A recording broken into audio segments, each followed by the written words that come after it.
मला लांबून येणार सुरू झाली मामा सांग. हां झाली सुरू करा. जय भीम. मी सुधाकर सोनवणे, दैनिक लोकप्रवाह बीड. आज आपण चर्चा करणार आहोत फुले आंबेडकरी विचारवंत गौतमीपुत्र कांबळे सर यांच्यासोबत. गौतमीपुत्र कांबळे हे नाव फक्त महाराष्ट्रालाच नाही तर संपूर्ण फुले आंबेडकरी चळवळीचा वारसा जपणाऱ्या भारतभर आणि जगभर हे नाव परिचित आहे. आज आपण त्यांच्यासोबत संवाद करणार आहोत. सर जय भीम. हा जय भीम. आपला परिचय आम्हाला आहे त्यामुळे तो मी घेऊ इच्छित नाही. माझा पहिला प्रश्न असा आहे की आंबेडकर चळवळ ही मानवमुक्तीची चळवळ आहे. आता हे सगळ्या जगाने मान्य केलेलं आहे जवळपास, तर ती कशी आहे मानवमुक्तीची चळवळ हे आम्हाला थोडं सांगाल का? बेसिकली आपल्याकडे चळवळीबद्दल आणि विशेषतः आंबेडकरी चळवळीबद्दल फार उथळ असं आकलन आहे. मी असं का म्हणतो तर आपल्याकडे चळवळीबद्दल जेव्हा बोललं जातं, विशेषतः महाराष्ट्रापुरता जर विचार करायचा म्हटलं तर आजही किंवा देशाच्या पातळीवर जर विचार करायचा म्हटला काही अंशी तरी आजही त्याला आपण चळवळ म्हणतो ती विचारावरती आधारलेली फार कमी आहे. बाबासाहेबांनी मानवमुक्तीचा आपण उल्लेख केला, त्या मानवमुक्तीच्या साठी जे काही सिद्धांतन केलेलं आहे त्याच्यावरती उभारलेल्या चळवळीची आज ही वानवा आहे. दुसरी गोष्ट अशी की कोणतीही चळवळ आणि आंबेडकरी चळवळी संघटनेशिवाय असू शकत नाही. आज 100 पैकी 70-80% लोक किंवा जास्त सुद्धा होईल कोणत्याही संघटनेत नसलेले परंतु स्वतःला आंबेडकरी चळवळीत असलेले समजतात. बरोबर. आणि महाराष्ट्रापुरतं बोलायचं झालं तर एका विशिष्ट जातीत जन्माला आलेला प्रत्येक माणूस चळवळीचा असं स्वतःला गृहीतच धरतो, तो कुठल्याही पक्ष संघटनेत विचारायचा असो किंवा नसो. दुसरा भाग असा की बाबासाहेब आंबेडकरांच्या प्रारंभीच्या काळातल्या चळवळीचा उद्देश हा अस्पृश्यांची मुक्ती असा होता. परंतु अस्पृश्यांच्या मुक्तीचा प्रश्न हा भारतीय जाती व्यवस्थेशी निगडीत असल्यामुळे म्हणजे भारतातली जाती व्यवस्था नष्ट होत नाही तोपर्यंत अस्पृश्यतेचा प्रश्न निर्मूलन होत नाही. अशा प्रकारची भूमिका किंवा अशा प्रकारचं वातावरण, अशा प्रकारचा गुंता असल्यामुळे त्यांच्या चळवळीचं उद्दिष्ट हे भारतीयांच्या मुक्तीकडे वळतं. म्हणजे अस्पृश्यांच्या मुक्तीबरोबर भारतीयांची मुक्ती असं त्याच्या चळवळीचं वर्तुळ व्यापक होतं. तिसरी गोष्ट अशी की बाबासाहेबांच्या कालखंडातील विशेषतः 20व्या शतकाच्या पूर्वार्धामध्ये एका पाठोपाठ एक अशी 2 महायुद्ध झाली आणि लाखो माणसं माणसाकडूनच मारली जातात असा जगाने अनुभव घेतला. त्या बाबासाहेबांच्या पुढे तिसरा उद्देश असा आला की या जगातल्या मानवाचं संरक्षण, जगातल्या मानवाला माणसापासून सुरक्षित ठेवणं हाही उद्देश त्यांच्या चळवळीचा आला. आणि त्यामुळे अस्पृश्यांच्या मुक्तीपासून, भारतीयांच्या मुक्तीपासून जगातल्या मानवाच्या मुक्तीपर्यंत त्यांच्या चळवळीचं वर्तुळ हे व्यापक व्यापक व्यापक होत जातं. आणि मग याच्यासाठी कोणतं तत्वज्ञान उपयुक्त आहे, यासाठी कोणी काय प्रयत्न केले याचा ते सातत्यानं शोध घेत आहेत. शिक्षणाच्या निमित्तानं ते युरोप अमेरिकेमध्ये होते, त्यांना अनेक विचारवंत भेटले. त्यामध्ये त्यांचे शिक्षक असतील, जॉन ड्युई असतील, जेफरसन असतील. मार्क्सचा तर 1917 रशियामध्ये क्रांती झाली होती. चीनमध्ये 49-50च्या दरम्यान क्रांती झाली होती. या सगळ्या गोष्टी त्यांच्या समोर होत्या. परंतु मार्क्सच्या चळवळीमधला जो मेथोडॉलॉजीचा भाग आहे, मार्गाचा जो भाग आहे, त्याला बाबासाहेबांचा प्रचंड विरोध होता. त्यामुळे तो मार्ग त्यांनी नाकारला. आणि मग त्यांचा शोध शेवटी संपतो तो गौतम बुद्धाच्या तत्वज्ञानात. तिथेही पुन्हा एक गंमत अशी आहे की 2,000-2,500 वर्षाचा कालखंड कोणत्याही प्रवाहामध्ये हळूहळू भेसळ होत जाते. गौतम बुद्धाच्याही तत्वज्ञानामध्ये त्यांनी निर्देशित केलेल्या जीवन पद्धतीमध्ये हळूहळू भेसळ झाली होती. पण मूळ त्यांचा गाभा अतिशय स्वच्छ, निरोगी आणि मानवमुक्तीला उपयुक्त वाटला. आणि म्हणून त्यांनी गौतम बुद्धाच्या तत्वज्ञानावर, त्यांच्या जीवनावर जी काय इरॅशनल अशी, अतार्किक अशी जी काही फुटं चढली होती ती त्यांनी खरडून बाजूला काढली आणि गौतम बुद्ध जो मूळचा होता तो त्याचं तत्वज्ञान दिलं आणि स्वतःचं इंटरप्रिटेशन त्यामध्ये केलेलं आहे. आजच्या काळाला अनुसरून हे सगळं एकत्रित केलं तर म्हणजे आंबेडकरी चळवळीचं सिद्धांतनाचा पाया तयार होतो. याच्यावरती चळवळ उभं राहिली ती संघटनात्मक पक्ष संघटनाच्या माध्यमातून, तर तिला आपण आंबेडकरी चळवळ असं म्हणू शकतो. आणि अशा प्रकारचा प्रयोग भारतात कमी, जगभरात जास्त झालेला आहे. जगामध्ये जितके ज्या ज्या ठिकाणी डॉन टॉडन्स लोक आहेत, शोषित लोक आहेत, त्या सगळ्यांनी बाबासाहेब आंबेडकरांचं मॉडेल उचललेलं आहे. आणि तिकडे हंगेरी असेल, आणखी कुठले देश असतील, आफ्रिकेमधले छोटे मोठे देश असतील, अशा अनेक ठिकाणी बाबासाहेबांच्या सिद्धांतावरती मानवमुक्ती चळवळी उभी आहे आणि तिकडे बऱ्यापैकी यश मिळते.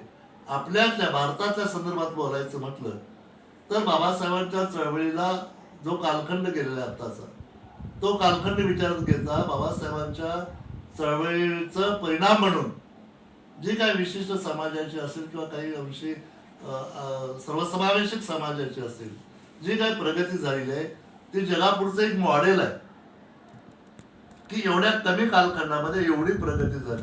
मी एका विशिष्ट जातीपुरतं बोलत नाही. ज्यांनी ज्यांनी बाबासाहेब वाचला, भारतीय संविधान वाचलं, त्यांची काही पुस्तकं वाचली, त्यांचं सिद्धांत आकलन करून घेतलं, या सगळ्यांची प्रगतीकडे वाटचाल चालू आहे. फक्त प्रश्न एवढाच आहे तुमच्या मूळच्या प्रश्नाकडे की आंबेडकरी चळवळ म्हणत असताना बाबासाहेबांच्या विचारावरती आधारलेल्या कोणत्या ना कोणत्या पक्ष संघटनेच्या माध्यमातून केलेली चळवळ, चळवळी व्यक्तिगत असू शकत नाही. एखादा विद्वान असू शकतो, एखादा सज्जन पण असू शकतो, पण तो काय आंबेडकरी चळवळीचा घटक असू शकत नाही जोपर्यंत तो बाबासाहेब आंबेडकरांच्या विचारावर आधारलेल्या कोणत्या ना कोणत्या पक्ष संघटनेचा गतिशील कार्यकर्ता होत नाही. आता आपण उल्लेख केल्याप्रमाणे एक जोडून प्रश्न आहे माझा. मार्क्सवादी आणि आंबेडकरवादी यांच्यात अलीकडे जमत नाही फारसं, याचं प्रमुख कारण काय आहे? अलीकडच नाही, पलीकडेही नव्हतं. फक्त अलीकडचाच प्रश्न आहे, कधीच नव्हतं जमलं. मूळ मुद्दा असा आहे की काय सांगितलं बाबासाहेबांनी, त्याचे 2-3 जे काठमांडूचं भाषण असेल किंवा आणखीन एक लिखित भाषण आहे बुद्ध आणि मार्क्स वगैरे, काय मगाशी मी उल्लेख केला की बाबासाहेबांना कसं असतं की सुरुवातीला म्हटलं की बाबासाहेबांच्या पुढे अस्पृश्यांची मुक्ती होती. त्या ज्या अस्पृश्य समाजाची मुक्ती करायची त्याच्यावर काहीच नव्हतं ना. म्हणजे दारिद्र्य होतं, गरिबी होती, असहाय्यता होती, दैववाद होता आणि एक प्रकारचं आपण यातून वेगळ्या प्रकारचं जीवन जगू शकतो याच्यावरचा विश्वास नसलेले लोक होते, त्यांना उभं करायचं होतं. आणि मग अशा पद्धतीने अशा पार्श्वभूमीवरती उभं करताना जो सेनापती असतो तो अशा प्रकारच्या सैन्याला घेऊन लढाई करताना सैनिक जीवन ठेवून तो लढाई करतो, त्यांना हराकरी मान्य नसते. असं त्याचं मॉडेल आहे. आणि म्हणून आणि गौतम बुद्ध त्यांचा आदर्श आहे. हिंसेनं मानवमुक्ती कशी काय होऊ शकते? हिंसा ही वाईटच आहे ना, कोणत्याही प्रकारची कशी केली तर. आणि म्हणून तत्वज्ञानाच्या पातळीवरती, व्यवहाराच्या पातळीवरती आंबेडकरिझम आणि मार्क्सिझमचं कधीही एकत्रीकरण झालेलं नाही आणि आज तर ते होणं शक्यच नाही. परंतु काही लोक असताना वाटतं की बाबा मार्क्सने जग बदलण्यास तत्वज्ञान सांगितलं वगैरे वगैरे, हे ठीकही आहे. परंतु बाबासाहेबांनी जे काही प्रश्न मूलभूत उपस्थित केले की हिंसेचा मार्ग तुम्ही अवलंबून तुम्ही क्रांती कशी काय करणार. नंबर 2, कामगाराची सुद्धा हुकुमशाही आली तर हुकुमशाही वाईटच आहे शेवटी. तेव्हा असे अनेक तपशिलानं बोलता येईल त्याच्यावरती, अनेक मुद्दे आहेत. परंतु आपण म्हणतात तसं आज केवळ मार्क्सवाला आंबेडकरच जमते असं जमत नाही असं नाही, ते सुरुवातीपासूनच जमत नव्हतं आणि ती टर्मिनॉलॉजीचाही भाग आहे. आता अलीकडे एक त्या अण्णाभाऊ, 2 उदाहरण मी देईन. अण्णाभाऊ साठेचं जे वाक्य आहे ते 58चं दलित साहित्य उद्घाटनाचं काय, ही पृथ्वी हे जग दलिताच्या तळहातावर तरलेले, असं ते वाक्य काय आहे नागाच्या काय नाही, ते दलिताच्या ऐवजी श्रमिकांच्या शब्द टाकला लोकांनी. ते काय काँग्रेसची एक संस्था होती त्यांची काय राजसेवा दल, राजसेवा दलाच आता या वर्षीचा कॅलेंडर काढले, त्यात पण म्हणले श्रमिकांच्या तळहातावर तरले. आता श्रमिक आणि दलित याच्यामध्ये ही टर्मिनॉलॉजी नीट समजावून घेतली पाहिजे. मग एखादा श्रमिक दलिताला शिवून पण घेत नाही. आज श्रमिक जो आहे उच्च जातीचा श्रमिक असेल तर तो खालच्या जातीच्या माणसाला शिवूनही घेत नाही. तेव्हा तुम्ही असले कसे काय शब्द वापरता? म्हणजे अशा अनेक गोष्टी आहेत त्याच्यामध्ये की ज्यामुळे मार्क्सवादाने आंबेडकरिझम एकत्र देऊ शक्य नाही. आमचं साधं भारतीय, किमान भारतीय लोकांना आमची विनंती अशी आहे, बाबासाहेब आंबेडकरांनी मानवमुक्ती जे काही सिद्धांतन केलेलं आहे ते आपण नीट समजावून घ्यावं आणि त्याचं ऍप्लिकेशन समाजाला करावं. आणि जर त्यातून यश आलं नाही तर मार्क्स काय, लेनिन काय, तुम्हाला कोणाला घ्यायचं घेऊ शकतात. मानवमुक्ती उद्दिष्ट असेल तर आणि बाबासाहेबांचे सिद्धांत कुठं कमी पडत असेल तर. या देशामध्ये विषमता कशी आली आणि त्याचा इतिहास काय आहे? फार प्रदीर्घ उत्तराचा प्रश्न आहे, पण त्याच्या बेसिक मध्ये गेलं आणि बुद्धाच्या मनोविश्लेषणाकडे गेलं तर मला असं वाटतं की मानवी मन जे स्वार्थी आहे, स्वार्थातून विषमता येते. आर्थिक विषमता ही स्वार्थातून येते. मला तुमच्यापेक्षा जास्त पाहिजे हा जेव्हा मुद्दा येतो तेव्हा विषमता येते. आणि भय आणि श्रद्धेतून दैवाद येतो. दैवादातून पण विषमतेला खतपाणी गाठलं जातं. कारण ही विषमता दैवाधीन आहे, देवाची देणगी आहे, गेल्या जन्माची पापुण्याची गोष्ट आहे, अशा प्रकारे मानली जाते. त्यामुळं हा तुमचा प्रश्न प्रदीर्घ उत्तराचा आहे. मी त्याचं थोडक्यात उत्तर दिलं की स्वार्थ आणि स्वार्थाचं समर्थन करणारा दैवाद यातून विषमता निर्माण पण होते आणि टिकते पण. इथे जाती व्यवस्था कशी निर्माण झाली? हा बाबासाहेबांचं सिद्धांतन केलेलं आहे त्यांनी की कास्ट इन इंडियामध्ये mechanism development and genesis and development याच्यामध्ये त्यांनी ती थेरी मांडलेली आहे. तर त्या थेरीला अजून कोणी चॅलेंज केलेलं नाही, याचा अर्थ ती थेरी आपण मान्य करावी. आता एक ग्रुप अलग राहण्याच्या मानसिकतेतून इतरांनी अनुकरण केलं आणि आपले ग्रुप अलग अलग केले, त्यातून त्याच्या तिथपर्यंत पण ठीक होतं. परंतु शुद्ध अशुद्धतेच्या पावित्र्यतेच्या कल्पनेने त्या ग्रुपमधल्या काही लोकांना कमी लेखलं गेलं, काही लोकांना उच्च लेखलं गेलं, त्यातून जाती व्यवस्था निर्माण, म्हणजे ते त्याचा कडवेपण निर्माण झालं. आता आपण सेक्युलर मुवमेंट या संघटनेचे प्रमुख म्हणून काम करता. माझा प्रश्न असा आहे की मगाशी बोलताना तुम्ही आपल्या फुले आंबेडकरी कार्यकर्त्यांना चळवळीचं उथळ आकलन आहे असं तुम्ही म्हणालात. तर याला आता सैद्धांतिक कार्य म्हणजे वैचारिक कार्यकर्ते घडवण्यासाठी आता काय केलं पाहिजे? त्याच्यामध्ये पुन्हा एक गुंता असा आहे की वैचारिक कार्यकर्ता म्हणजे काय, हा एक पुन्हा प्रश्न. माझं म्हणणं असं की वैचारिक कार्यकर्ता म्हणजे त्यामध्ये तो तज्ज्ञ असला पाहिजे असं नाही. तुम्ही जेव्हा प्रत्यक्ष पक्ष संघटनात्मक कृती करता सामुदायिक, तेव्हा त्या कृतीचा पाया हा विचार असला पाहिजे, एवढं ज्ञान त्याला असावं. नंतर आपल्याकडे काय झालं, काही संघटनांनी केडर कॅम्पच्या नावाखाली लोक बधीर करून टाकले, त्यांना विचारच करू दिला नाही. असंही नाही. म्हणजे तुम्हाला प्रत्यक्ष कृती सामुदायिक संघटनात्मक किंवा पक्षीय कृती करताना आपण ती कृती का करतो आहे, त्याचा परिणाम काय होणार आहे, आणि आपल्या उद्दिष्टापर्यंत जाणार आहे की नाही, आणि आपला जो पायाभूत विचार आहे त्याला छेद देतोय की त्याला पूरक करतोय, एवढं भान त्याला असावं अशी माझी रास्त अपेक्षा आहे. आणि त्यासाठी दोन गोष्टी आहेत. त्याच्यासाठी वैचारिक शिबिर तर आवश्यकच आहे. म्हणजे सेक्युलर मुवमेंट आम्ही सुरू केलं त्यावेळेला जे काही मूलभूत मुद्दे आम्ही घेतले, त्यातला एक मुद्दा होता अंडरस्टँडिंग अँड ऍक्शन. समजून घेणे आणि कृती करणे.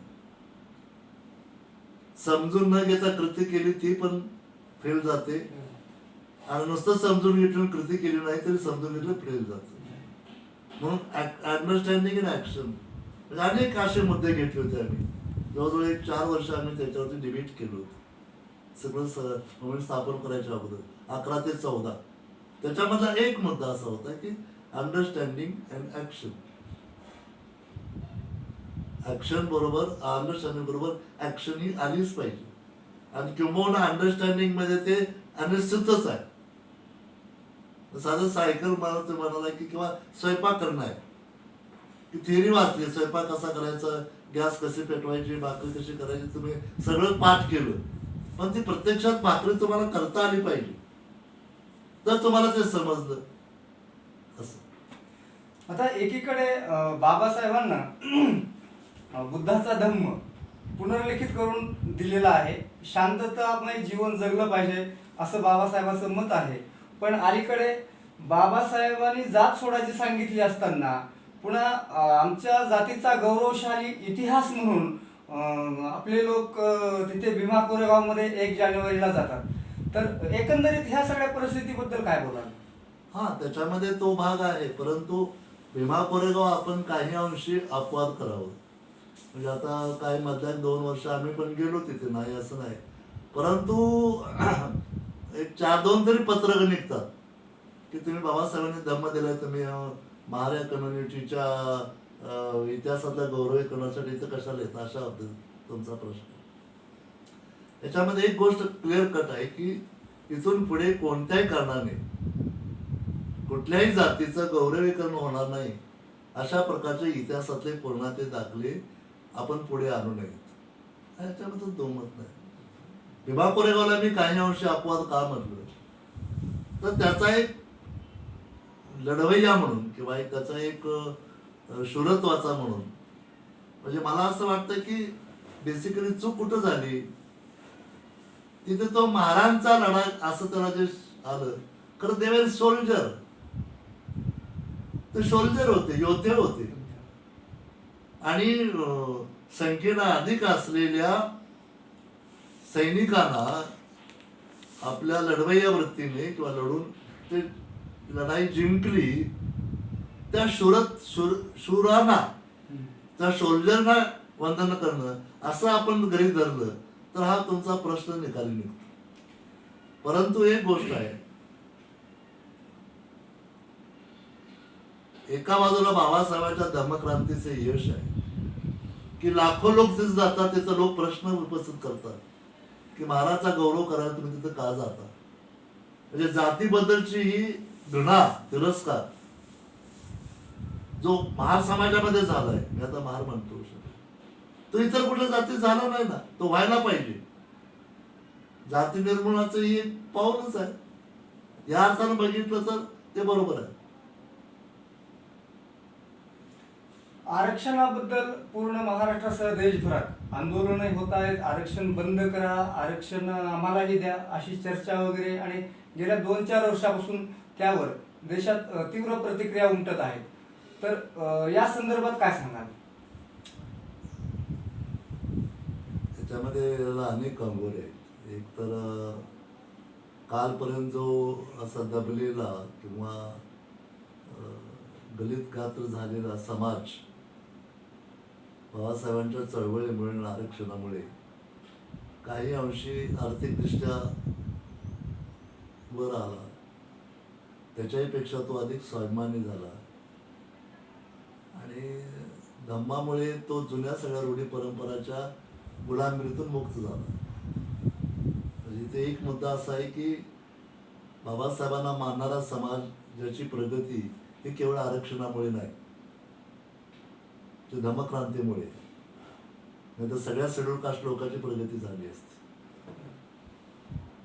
आणि आज काय झालं की त्यामुळे मग याचे 2 कंगोरे आहेत. आज मी पहिल्यांदा बोलतोय हे की यांना आरक्षण नको असं म्हणण्याच्या ऐवजी आम्हाला पण द्या, आम्हाला पण द्या, आम्हाला पण द्या, सगळ्यांनाच द्या. मग सगळ्यांना देणं शक्य नाही, मग सगळ्यांना देणं शक्य नाही तर देते त्याचंही कॅन्सल करा, हाही गेलाय कंगोरा. दुसऱ्या बाजूला विशेषतः मराठा समाजात काही मुलं गरीब, काही कुटुंब, काही त्यातले टक्के गरीब आहेत नाही असं नाही, त्यांची वेगळ्या पद्धतीने तुम्ही सोय करू शकता. किंबहुना जाती निर्मूलनाशी हा संबंध जोडला गेला असेल तर आरक्षणामुळे जाती नाही तर जातीमुळे आरक्षण आहे. तर मधु कांबळेंचं एक पुस्तक आलेलं आहे आता अलीकडं, महाराष्ट्रातल्या सगळ्या तरुणांनी ते पुस्तक वाचावं अशी माझी विनंती आहे. कारण त्यामध्ये आरक्षण, अट्रॉसिटी, जाती व्यवस्था या प्रश्नाला जेवढे कंगोरे आहेत त्या सगळ्या कंगोऱ्यावरती एक,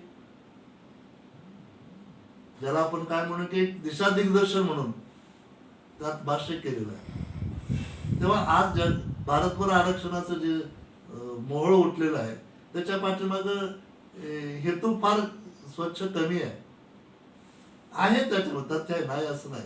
परंतु केवळ आरक्षण आरक्षण आरक्षण असं झालं तर त्या आरक्षणाच्या पाठीमागचा जो काही स्पिरिट बिहाइंड इट आहे तेच गाळ होईल. आणि म्हणून आरक्षणाच्या प्रश्नाकडे पुन्हा एकदा व्यापक अर्थानं बघितलं पाहिजे. त्यामध्ये मधु कांबळेंनी म्हटलं की आमची चर्चा झाली तेव्हा की आता ज्यांना थोडं मिळालंय त्यांना थोडं कमी करा, ज्यांना अजिबात मिळालं नाही त्यांना द्या, असं का व्यवस्था करा. त्यामुळे आरक्षणाचा प्रश्न सुटून जाईल. भारतामध्ये सत्ता, संपत्ती आणि सामाजिक प्रतिष्ठा याचं विश्लेषण आणि आरक्षण या संदर्भात काय सांगाल? तो मूळ मुद्दा आहे तो बाबासाहेबांच्या जाती. बाबासाहेब म्हणाले की ही नोशन आहे, एक मानसिक जात ही एक मानसिक अवस्था आहे, त्यामुळे ती जोपर्यंत बदलत नाही तोपर्यंत जाती व्यवस्था राहणार. म्हणून म्हटलं की ते तारेचं कुंपण किंवा विटाची भिंत नाही, ती मानसिक स्थिती आहे, ती बदलणं महत्वाचं आहे. दुसरं काय करत. तर त्यासाठी काय करावं लागेल? त्यासाठी 2-3 गोष्टी आहेत. एक, तुम्हाला त्याचे 2-3 भाग मी करेन. एक भौतिक, तात्विक, सुरुवातीला तात्विक घेईन मी, तात्विक, भौतिक, सांस्कृतिक, मानसिक या 4 आघाड्यावरती तुम्हाला एकाच वेळेला एल्गार पुकारला पाहिजे. एल्गार म्हणजे आंदोलन मोठं पुकारलं पाहिजे. तात्विकतेचं काय आहे की जाती व्यवस्थेला तात्विक आधार आहे ना, त्याकडे कोणाचं लक्ष नाही.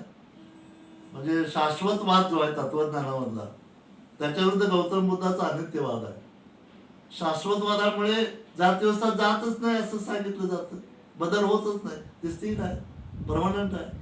आणि अनित्यवाद सांगतो की बदलतं, बदलू शकतं. तेव्हा जाती निर्मूलनाच्या संदर्भामध्ये एक तात्विक भूमिका घ्यायला पाहिजे, तत्वज्ञानाच्या बाजूने त्याचा विचार केला पाहिजे. नंबर 2, भौतिक. भौतिकमध्ये तुम्ही आर्थिक घेऊ शकता, म्हणजे तुम्ही आर्थिकदृष्ट्या समता असेल तर तुमच्या पाठीला कणा येतो आणि जी स्वाभिमान तुम्ही जगू शकता. मानसिक स्थितीमध्ये तुम्ही स्थित्यंतर घडवून आणायला त्याचा एक हातभार लागतो. तिसरा आहे ते सांस्कृतिक आहे. मानवी वर्तनाच्या नियंत्रणामध्ये संस्कृती हा मूलभूत घटक आहे. म्हणून बाबासाहेबांनी धम्म संस्कृती दिली. जुन्या संस्कृती टाकून द्या, धम्म संस्कृती स्वीकारा. आणि चौथा आहे ते मानसिकता. म्हणजे मला मगाशी म्हणायचं मानसिकता बदला. आणि मानसिकता बदला म्हणजे काय, तर जाणीव नेहमी सह बदलणे. म्हणजे मी त्या दिवशी बोललो होतो थोडंफार की जाणीवेच्या पातळीवरती मनुष्य हा जात पाळत नाही, परंतु नेहमीच्या पातळीवरती जात पाळतो. आणि म्हणून प्रबोधन हे नेहमीचं रूपांतर जाणीवेत होईपर्यंत करण्याची गरज आहे. तर आणि तरच जाती व्यवस्था इथं नष्ट होऊ शकते. फुले आंबेडकरी चळवळीची सांस्कृतिक लढाई ही जर धम्म असेल तर धम्माचं अलीकडे पोकळ पांडित्य होत चाललंय, त्याचं काय? असे प्रश्न सगळेच निर्माण होतात. ते तर बाबासाहेबांनी धम्मक्रांती केली त्याचं नीट आकलन अजून झालेलं नाही. आणि जे झाले त्याच्यामध्ये परंतु अशा बऱ्याच गोष्टी आहेत. एक तर धम्मक्रांती झाली, बाबासाहेबांचं महापरिनिर्वाण झालं. त्यामुळे पुढे काय करायचं होतं हे सांगायचं राहून गेलं. पण जे काही तत्पूर्वी त्यांनी सांगितले ते सुद्धा नीट समजावून घेतलं तर मला असं वाटतं प्रश्न नष्ट होईल. आणि मग कसं असतं की म्हणून कोणत्याही धर्माच्या आधाराने येणारी पुरोहितशाही किंवा पुस्तकी पांडित्य किंवा दुटप्पीपणा किंवा धम्माच्या पलीकडे असणाऱ्या ज्या काही चुकीच्या गोष्टी आहेत त्याचं आकलन, या सगळ्या गोष्टींना आपल्याला दुहेरी लढाई आहे. एक आपल्या धम्मक्रांतीला घातक ठरणाऱ्या ज्या काही धम्माच्या नावावर गोष्टी आल्या, विपसनेसारखी गोष्ट आहे. बाबासाहेब म्हणाले की हे घातक आहे म्हणले भारतीय लोकांना, तरी लोक विपसना करतात. किंबहुना आंबेडकरी चळवळ करणे, धम्म चळवळ करणे म्हणजे विपसना करणे इथपर्यंत त्यांचं मजल गेलेली आहे. विधी आणि याच्या संदर्भातला मुद्दा आहे. आमचं म्हणणं असं की धम्माला बाधा न येणारा विधी करा, धम्माला बाधा येणारा विधी असतील तर ते टाळा. पण याची एक मोठी मोमेंट व्हायला पाहिजे, ते हळूहळू होईल. आशावाद आहे आपलं. आणि म्हणून मागाशी म्हटलं तुम्हाला की एखादी गोष्ट समजणं वेगळं, तिचं अप्लिकेशन प्रत्यक्ष कृतीमध्ये करणं वेगळं. म्हणजे आता माझ्या पुढच्या पुस्तकात काय त्या संदर्भात येणार आहे सगळं की धम्माचे गाडे अभ्यासक असतात आणि इतर माणसाशी कसं बोलावं याचंही ज्ञान नसतं त्याला काय करायचं. तेव्हा अंडरस्टँडिंग आणि ऍक्शन धम्माबद्दलही ते लागू आहे. धम्माचं अंडरस्टँडिंग आणि ऍक्शन. बाबासाहेबांचं जे पुस्तक आहे धम्मा बुद्ध आणि त्याचा धम्म, याच्याबद्दल गांभीर्याने चर्चा झाली पाहिजे. त्याच्यामध्ये बाबासाहेबांना पारंपरिक ज्या गोष्टी होत्या त्या पण बऱ्याच त्यात आलेल्या आहेत. आणि बाबासाहेबांना त्याच्यावर जे भाष्य करत ते आलेलं आहे. लोक पारंपरिक गोष्टीच घेऊन बसतात आणि बाबासाहेबांचं भाष्य आहे ते विसरतात. आता बौद्ध धर्मामध्ये पुनर्जन्म नाही, पण एक चिवरधारीच ग्रस्त मला म्हणाले काढा म्हटले बुद्धाचा धर्म. काढला आम्ही. म्हटलं पहिल्या दुसऱ्या प्रकरणामध्येच आहे, त्या महामायेच्या स्वप्नामध्ये हत्ती येतो, कोण तो समेद, आणि म्हणतो मी तो पुढचा जन्म तुझ्या पोटी घेईन, आणि मग तो सिद्धार्थ झाला आणि तो बुद्ध झाला. आता पुनर्जन्म मानायचा की नाही असं त्यांनी मला विचारलं. मी म्हटलं हे पारंपरिक आहे. बुद्धाच्या धर्मामध्ये पुढं प्रकरण आहे म्हणलं पुनर्जन्म कोणाचा आणि कशाचा. त्याच्यामध्ये त्यांनी इम्पॉसिबल पॉसिबल म्हटले, अशक्यच आहे म्हटले. ते चार मूलभूत घटक पुन्हा एकत्रित येणं ते अशक्य आहे. म्हणजे तसं आलं तर होऊ शकतं, पण ते केवढं अशक्य आहे. दुसरी गोष्ट सारीपुत्र बुद्धाचा शेवटचा जो डायलॉग आहे त्याच्यामध्ये सारीपुत्र बुद्धाला म्हणतात की मी आता माझ्या गावी जातो, माझे मरण जवळ आलेलं आहे. आणि पुढे ते म्हणतात की आपण पुनर्जन्म मानित नाही तेव्हा आपली ही शेवटची भेट. हे बुद्धाच्या धर्मामध्ये आहे. याच्यापेक्षा आणखीन काय पुरावे पाहिजे. तरी सुद्धा तुम्ही पुनर्जन्म मानत नसाल तर तुम्ही बौद्ध नाही. इथंपर्यंत आमच्याशी डायलॉग झाले. म्हणून या सगळ्या गोष्टी नीट समजावून घेतल्या पाहिजेत. आणि आजही भारतामध्ये जग त्याला अपवाद आहे, कारण बाबासाहेबांचे ते भावनिकतेनं बघत नाहीत, तात्विकतेनं बघतात. पण भारतातले आजही लोक बाबासाहेबांच्याकडे भावनिकतेनं बघतात आणि जोपर्यंत भावनिकतेनं बघतात तोपर्यंत त्यांच्या सिद्धांताचं नेमकं आकलन होणं अडथळा निर्माण होतो. अगदी खरं. बाबासाहेबांनी सांगितलं आहे की सामाजिक बदल झाल्याशिवाय इथे राजकीय बदल होऊ शकत नाही. बरोबर आहे. असं असताना प्रकाश आंबेडकरांची वंचित बहुजन आघाडी आणि इथली सामाजिक जी स्थिती आहे याकडे आपण कसं पाहता? कुठल्याही एका नेत्याच्या चळवळीवरती भाष्य करणं मी टाळतो. त्यामुळे प्रकाश आंबेडकर त्यांच्यावर आम्ही काम पण केले, पण त्यांचं जे आकलन आहे ते त्या पद्धतीने चालतंय. म्हणजे अगदीच निपक्षपातीपणे बोलायचं म्हटलं तर राजकारणाचं त्यांचं जे मॉडेल आहे ना तेही आज अनुकरणीयच आहे. मुद्दा आहे तो असा की त्याच्यामध्ये यश येणं किंवा यश न येणं हा मुद्दा आहे. परंतु ते जे काय प्रयोग करतायत ते इतर कोणी नाही केले. आज एकमेव तो आशा आहे त्यातून काहीतरी निष्पन्न होईल. हा, परंतु तुमचा जो मुख्य मुद्दा आहे, बाबासाहेबांनी थॉट्स ऑन लिंग्विस्टिक स्टेट्स मध्ये म्हटलं की political structure is social structure. हा सिद्धांतच आहे. मुद्दा आहे असा की सामाजिक व्यवस्थेतून राजकीय व्यवस्था निर्माण होते, ती बदलली पाहिजे. आता ती बदलली पाहिजे तर त्यासाठी एक सामाजिक बदलाची व्यापक अशी मूलभूत स्वरूपाची अशी चळवळ उभा राहिली पाहिजे. आता एवढा वेळ कोणाला आहे? आणि म्हणून राजकारण करत करत समाजकारण, समाजकारण करत राजकारण किंवा अर्थकारण या सगळ्याच क्षेत्रामधल्या चळवळी एकाच वेळी सुरू असणं हे गरजेचं आहे. बाबासाहेबांनी ते मॉडेल दिले ना.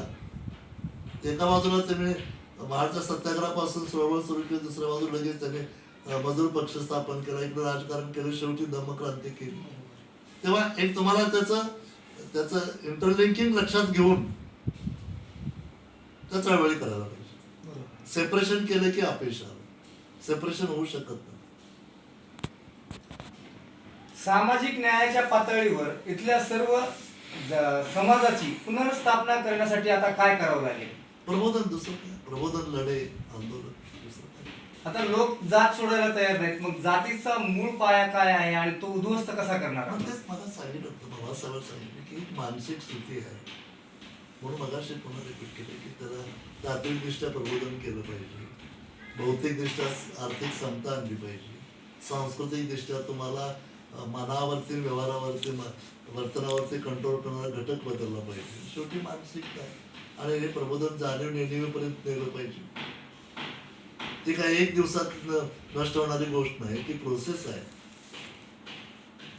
आणि आपल्याकडे जसं की शाहू महाराज आणि बाबासाहेब आंबेडकरांनी म्हटलं की जपानमधल्या सामुराईची भूमिका आहे इथल्या उच्च वर्गाने घेतली पाहिजे. मी काल तेही बोललो की सामुराई नावाची जी समूह होता जपानमध्ये त्यांना जन्माधिष्ठित अधिकार आणि प्रतिष्ठा असेल, परंतु परकीयाच्या आक्रमणाच्या वेळेला त्याला लक्षात आलं की आपण एक झाल्याशिवाय काही करू शकत नाही. तेव्हा त्यांनी जाहीरपणे सांगितलं की आमचे जे काही जन्मजात प्रतिष्ठेचे अधिकार आहेत ते आम्ही नाकारतो आणि सामान्य म्हणून जगतो. भारतामध्ये प्रत्येक जात ही कुणाची तरी वर खाली असल्यामुळे प्रत्येक जात सामुराईच आहे. त्यामुळे प्रत्येकाने आपापल्या जन्मजात जे काय आहे ते अधिकार किंवा ते प्रतिष्ठा नाकारावी. जन्मावर येणाऱ्या सगळ्या गोष्टी मी साधं सांगतो. आज आपल्याकडे जात निर्मूलनाची चळवळ नाही. म्हणजे कामगाराची चळवळ असेल, आणखीन कुणाची चळवळ असेल, धर्मग्रस्तांची चळवळ असेल, आणि कसं जात अमुक एक कार्यकर्ता जाती निर्मूलनाच्या चळवळीतला कार्यकर्ता आहे असं मला एक दाखवा. ते चळवळच नाही ना. अजून अनुषंगिक करतो आपण, जाती नष्ट झाल्या पाहिजे म्हणत आपण जाती पाळतो. म्हणजे मी म्हटलं की महार असल्याबद्दल एक किंचित अभिमान असेल तर जाती नष्ट कशा होणार? हेच प्रत्येक धर्म जातीबद्दल आहे. म्हणजे तुम्हाला मुळातून पहिल्यांदा नेहमीच्या पातळीवर तुमची जात नष्ट झाली पाहिजे तर ती जात निर्माण होऊ शकत नाही. माणसाने निर्माण केलंय, ती माणसं नष्ट होऊ शकतात. फक्त त्याला नाही एका दिवसात 2 दिवसात होईल असं नाही, पण त्या दिशेने म्हणजे मला असं वाटतं की शिक्षणासारखं एक मोठं माध्यम आहे, त्याच्यातून काय प्रयत्न करावेत. सामाजिक चळवळी आहेत, त्यांचं प्रबोधन या दृष्टीनं करावं. साहित्य, कला, संस्कृतीच्या क्षेत्रामध्ये जे काही चलनवलन घडतं आहे त्याच्यामध्ये प्रयत्न करावेत. त्यामुळे ज्या ज्या माध्यमातून तुमचं नेणिवेतून जात जाईल त्या माध्यमातून प्रयत्न करावेत. निश्चित जात नसतो. शेवटचा प्रश्न आहे की आता आमच्या वाचकांसाठी आणि श्रोत्यांसाठी आपण युवकांना काय संदेश देणार आहात या निमित्ताने? पहिली गोष्ट अशी की पुन्हा आपल्या पहिल्या प्रश्नाकडे मी येतो. युवकांनी पहिली गोष्ट अशी की बाबासाहेब फुले बुद्ध समजून घ्यावा आणि कोणत्या ना कोणत्या पक्ष संघटनेमध्ये कृतीशील राहावं. आता काही लोक म्हणतात की जे म्हणणारे लोक चळवळीत नसलेले आहेत की तुमच्यात एवढे गटतट पडले, आम्ही कोणाबरोबर जायचं. माझं त्यांना नम्रपणे म्हणणं आहे की एवढे गट तट पडले तर त्यातली एक तर तुम्हाला पसंत पडली पाहिजे ना. एवढं तुम्हाला चॉईस आहे, पर्याय आहे, हा नाही तो नाही तो नाही तो नाही तो नाही तो. आणि शेवटचा माझा मुद्दा, तुम्हाला यातलं कुठलंच पसंत नसेल तर तुम्ही सुरू करा नवीन. आम्ही सुरू केलं 14ला नवीन. काय फरक पडला? काय नाही फरक पडला. म्हणजे काय वाईट झालं नाही कोणाचं. उलट कुठंच तसे लोक आमच्याबरोबर जॉईन झाले, तेवढी ताकद आली पुढे. तेव्हा माझा मुद्दा असा आहे की पहिल्यांदा तुम्ही फुले, शाहू आंबेडकर, बुद्ध नीट समजावून घ्या. ओरिजिनल टेक्स्ट त्यांचे वाचा आणि त्यानंतर म्हणण्यापेक्षा त्याबरोबरच तुम्ही कुठल्या ना कुठल्या पक्ष संघटनेमध्ये बाबासाहेबांच्या विचार आधारेला कृतीशील राहा आणि मग त्यातून तुमचे जडणघडण होऊ शकते. आज अनेक साहित्यिक आहेत, आजही ज्ञानी लोक आहेत. 1-2 दीड पुस्तक लिहिलं की म्हणतात कुठल्या चळवळीत संघटनेत नको जायला. आमचं म्हणणं, बाबासाहेबांपेक्षा तुम्ही हुशार झाले का? बाबासाहेबांनी एवढं लेखन केलं पण 24 पासून 56 पर्यंत सतत कोणत्या ना कोणत्या पक्ष संघटनेत आहेत. पक्ष संघटनेशिवाय तुम्ही आंबेडकरी चळवळीत आहे, हा एक प्रकारचं ढोंग आहे, लबाडे आहे. असे अनेक लोक तुम्हाला भेटतील.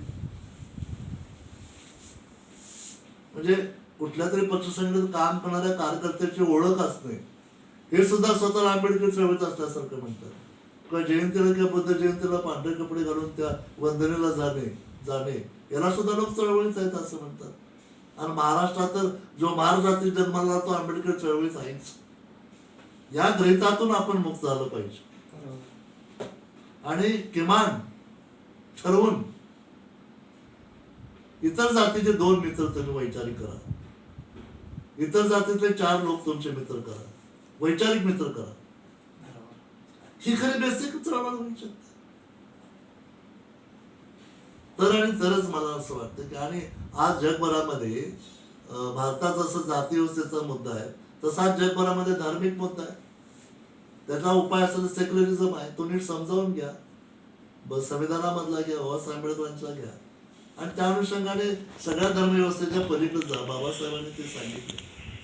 म्हणजे पारंपरिक बौद्ध धर्म सुद्धा त्यांनी नाकारून एक धर्मव्यवस्था दिली. ते नीट समजावून घ्या आणि केव्हा ना केव्हा तुम्हाला तुमच्या जातीच्या, स्वतःच्या जातीच्या पलीकडे जावं लागेल. त्याचा एक उपाय म्हणून मी सांगेन की एका विशिष्ट जातीत तुम्ही जन्माला आल्यामुळे तुम्हाला जर 10 गोष्टी कराव्या लागत असतील तर त्यातली एकही गोष्ट करू नका. फिनिश. जातीमुक्ती होऊ शकते. शेवटचा प्रश्न अजून एक शेवटचा. पॅन्थर्स विचारवंत राजा ढाले यांच्या सहवासात आपण राहिला. हो. राजा ढालेंच्या आठवणीबद्दल एक आठवण सांगा आणि कसे होते राजा ढाले. युवकांनी राजा ढाले आज पाहिलेले नाहीत पण आमच्या युवकांसाठी राजा ढाले बद्दल काय सांगाल? खरं तर कोणत्याही माणसाबद्दल कॉमेंट्स करणं किंवा कोणत्याही माणसाबद्दल बोलणं हे फार अवघड गोष्ट असते. त्यांच्या कार्याबद्दल, त्यांच्या विचाराबद्दल बोलता येईल. एक चांगली माझ्या आयुष्यातली गोष्ट म्हणजे मी फार मोठ्या लोकांच्या संगत राहिलो. त्याच्यामध्ये राजा ढालेंच्यामुळे मदनराम कौशल्य आणि माझ्यामुळे कमल देसाई या 3 लोकांचा प्रभाव माझ्यावरती अधिक आहे. दालेंच्या बाबतीत एक मी म्हणेन की ते एक असं ज्याला बंडखोर म्हणतो. म्हणजे साध्या भाषेत बोलायचं म्हटलं तर अन्याय झाल्यानंतर दुसऱ्या अन्यायाची वाट पाहणे हे त्यांच्या स्वभावात नव्हतं. म्हणजे अन्यायाच्या पहिल्याच आघाताला ते प्रतिवाद करून मोकळे होत असत. एक दुसरं प्रचंड वाचन, प्रचंड अभ्यास वेगवेगळ्या विषयाचा, म्हणजे आर्कॉलॉजी पासून ते भाषाशास्त्रापासून ते तत्वज्ञानापासून ते संगीतापर्यंत अशा अनेक वेगवेगळ्या विषयावर त्यांचा अभ्यास होता. तिसरा असं की नैतिकता, नीतिमान राजा झाले असं, म्हणजे त्यांचा शत्रू सुद्धा त्यांना त्याबद्दल सॅल्यूट करत असत. आणि डालेंच्या बद्दल मी आवर्जून एक मुद्दा सांगेन की डालेंनी काय केलं तर दोन गोष्टींचा मी उल्लेख करेन. एक, आंबेडकरी चळवळ डाव्या चळवळीपासून वाचवली. सगळ्यात मोठं कॉन्ट्रीब्युशन त्याचं. आमचा जो पिंड तयार झाला तो त्यातूनच तयार झाला की आमच्यासारखे हजारो लोक महाराष्ट्रात आहेत, त्यांचा आता आम्ही एकत्रित करून करतो आहे की जे राजा डालेंचे बुद्ध बाबासाहेबांचे जे अंडरस्टँडिंग होतं त्याला घेऊन पुढे जाणाऱ्या लोकांचं एक आम्ही ग्रुप म्हणजे एक संघटन करतोय. सेक्युलर मुवमेंट तर आहेच, पण त्याच्यापेक्षा आज त्यात मिळालेले अनेक लोक आहेत ते त्याला जॉईन करून घेतो. आणि दुसरं, बाबासाहेबांच्या धम्मक्रांतीचं इंटरप्रिटेशन त्यांनी जे केलं ते आपणातूनच आहे. म्हणजे 56 नंतर धम्मक्रांतीच्या चळवळीचा इतिहास लिहिताना राजा डाले जर वजा केले तर काय शिल्लक राहिला प्रश्नच आहे. म्हणून दोन मुद्दे मी सांगेन. एक तर डाव्या चळवळीपासून आंबेडकरी चळवळ वाचवण्याचं काम डालेंनी केलं आणि बाबासाहेब आंबेडकरच्या धम्मक्रांतीचा नेमका अन्वयात लावण्याचं काम केलं. जो बाबासाहेबांच्या गैरहजेरीमध्ये कोणीतरी करण्याची नितांत गरज होती ते काम केलं. आणि तिसरं, प्रचंड धाडसी,